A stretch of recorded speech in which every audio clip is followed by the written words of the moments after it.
아 잠깐. 제시카 외동딸 일리노이 시카고 과선배는 김치모 그는 이사촌. Salut tout le monde, c'est Xavier, bienvenue sur Watch Mojo français. Aujourd'hui on se retrouve pour le top 10 des films mal interprétés par le public. I can't get it over yet.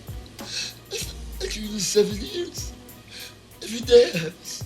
When them people come here and they ask you who done this, you tell them Mickey, Mallory, Knox did it, alright? There is no nobility in poverty. Pour cette liste, on va s'intéresser aux films avec des messages très forts, mais qui sont souvent mal compris par les spectateurs. Comme vous pouvez vous y attendre, il se peut que je vous révèle certains points clés des intrigues, alors attention aux spoilers. Du coup, est-ce qu'il y a des films que les gens ne captent pas bien selon vous? Dites-le nous en commentaire. Numéro 10, Starship Troopers. En surface, Starship Troopers peut avoir l'air d'un film de monstre où on laisse son cerveau de côté pendant qu'on le regarde. Mais ça, c'est si on se concentre que sur les scènes d'action.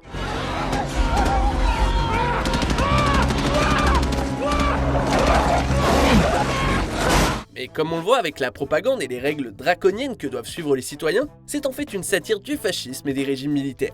On le comprend aussi de manière plus subtile, notamment grâce aux uniformes inspirés par la Gestapo. Un message que le réalisateur Paul Verhoeven a expliqué dans les bonus DVD, notant que, je cite, « La guerre fait de nous tous des fascistes ».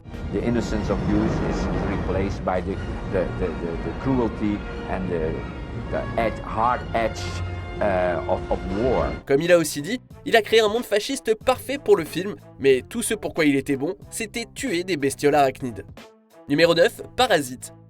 La comédie noire de Bong Joon-ho, Parasite, a fait un carton auprès du public et des critiques. L'histoire est centrée sur les machinations d'une famille pauvre qui piège une famille riche pour qu'elle les embauche. 아 잠깐. 제시카 외동딸 일리노이 시카고 과선배는 김치모 그는 이사촌. Cela étant, le film a provoqué bien des incompréhensions. Ça a même commencé avant la sortie du film, puisque certains fans s'attendaient à ce que Parasite soit une suite à l'un de ses précédents films, The Host. Sauf que même après avoir vu le film, certains ne semblaient pas avoir saisi. 생긴 건 둥글둥글한데 그년이 속은 아주 둥그랭이야. 어떨 때는 사모님 행세를 할 때도 있어 지가. Et pour être honnête, il y a pas mal de couches à comprendre. Comme Bong lui-même l'a expliqué, le film est une critique des inégalités sociales et du capitalisme moderne. Le terme de parasite s'applique à la fois à la famille démunie et à la famille bourgeoise qui sont, je cite, des parasites en termes de travail. Numéro 8, American Sniper.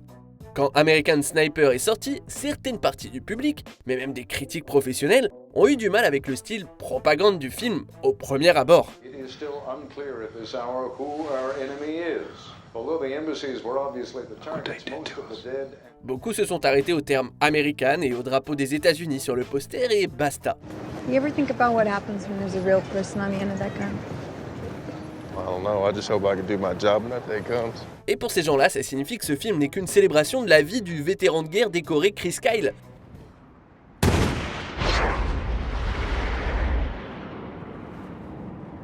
Bien sûr, ça n'a jamais été l'intention de l'œuvre. Comme Clint Eastwood a dit, il a essayé de faire un diagnostic du traitement réservé aux vétérans aux États-Unis, leur état mental, et que c'était, je cite, l'affirmation la plus anti-guerre qu'un film pourrait faire. La question de savoir s'il a réussi, ça, c'est autre chose. Numéro 7, Rambo. Il y en a qui sont à fond derrière Rambo, aujourd'hui encore, quand celui-ci traque méthodiquement les policiers dans la jungle et qu'il applaudisse quand il revient en ville et fait tout péter.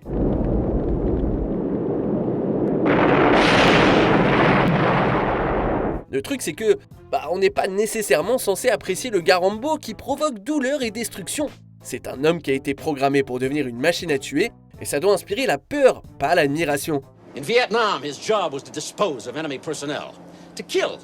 Period. Win by attrition. Well, Rambo was the best. Ce n'est pas le film de base des années 80 où le héros défonce une armada de méchants, bien que les suites n'aient pas aidé à ne pas l'identifier de la sorte. C'est un film complexe et introspectif sur le syndrome post-traumatique, les dégâts causés par la guerre et le mauvais traitement des vétérans. I've given you 7 years. Every day hurts. Sometimes I wake up, I don't know where I am. Après, ça reste un film cool et divertissant à regarder. Numéro 6, Dirty Dancing. Contrairement à ce qu'on pourrait croire, ce film, c'est plus qu'un film à l'eau de rose des années 80. Certes, la partie danse c'est cool et tout, mais en fait, ce n'est qu'une métaphore de l'arrivée à l'âge adulte de bébé, que ce soit au niveau de sa sexualité ou de son indépendance.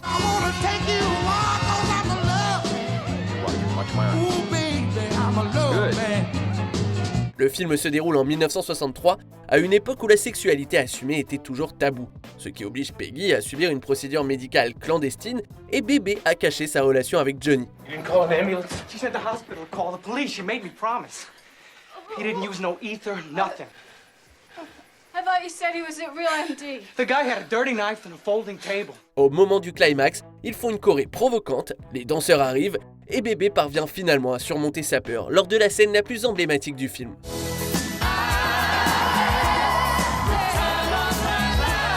Numéro 5, American Psycho. Dire qu'American Psycho a fait polémique serait un euphémisme.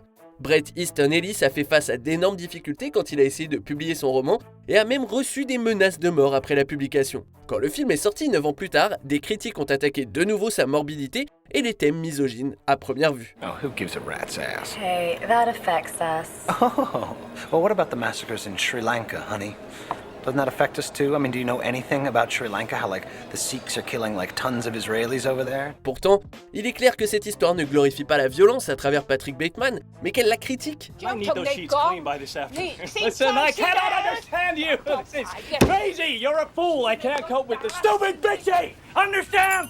American Psycho est une satire du narcissisme, du matérialisme et des aspects déshumanisants du capitalisme, sans oublier un voyage terrifiant dans l'esprit d'un tueur. En regardant Bateman, ce qu'on est censé ressentir, c'est de l'effroi.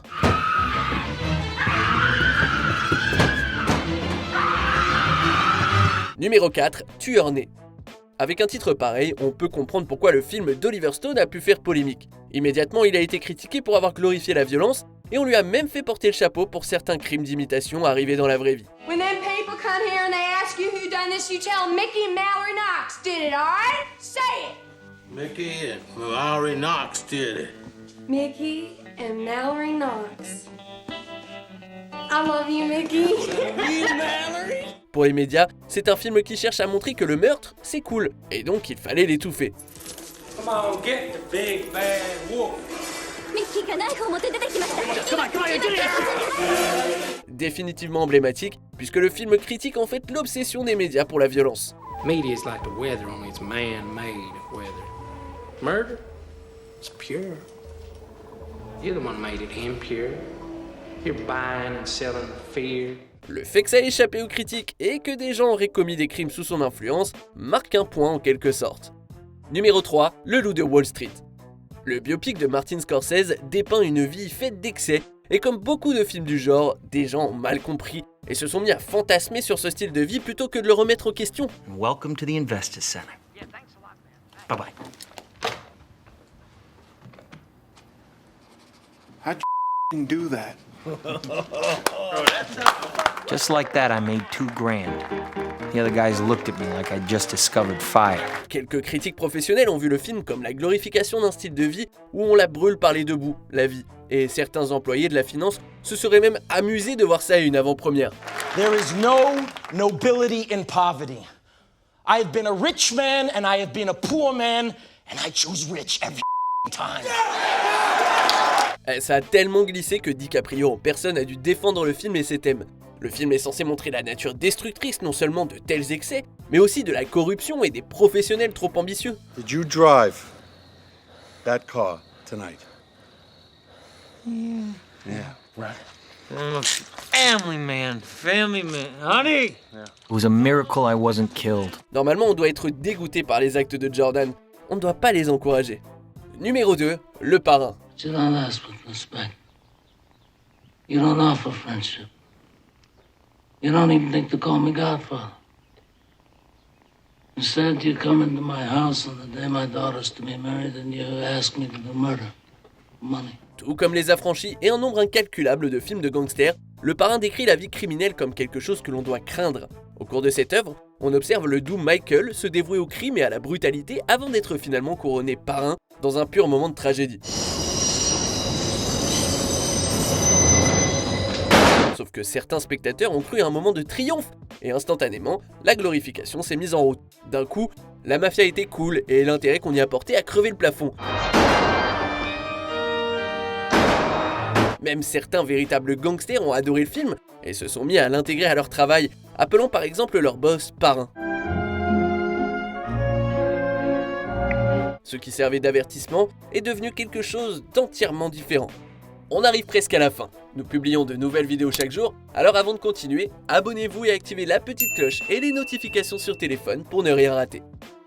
Numéro 1, Fight Club. À sa sortie, l'adaptation du roman Fight Club de Chuck Palahniuk par David Fincher a divisé les critiques, assez sceptiques quant à son message. Mais il a été si populaire auprès des fans qu'il est vite devenu culte. Cela dit, il semblerait que même des fans ont mal interprété la morale de l'histoire du film. Right. We are consumers. We are byproducts of a lifestyle obsession. Murder, crime, poverty, these things don't concern me. What concerns me are celebrity magazines, television with 500 channels, some guy's name on my underwear. Le personnage de Brad Pitt, Tyler Durden, a son lot de citations cultes, mais alors que sa critique du capitalisme fait partie du message du film, c'est aussi un terroriste psychopathe dont les solutions sont simplistes, nihilistes et violentes. The first rule of Fight Club is, you do not talk about Fight Club. The second rule of Fight Club is, you do not talk about Fight Club. Third rule of Fight Club, someone yells stop, goes limp, taps out, the fight is over. En d'autres termes, c'est pas vraiment le genre de gars dont on veut s'inspirer pour notre vision du monde, quoi. You're just letting yourself become Tyler Durden. Le film ne dit pas que le statu quo est ce qu'il faut viser, mais il ne dit pas non plus qu'il faut adopter les pratiques nihilistes de Durden.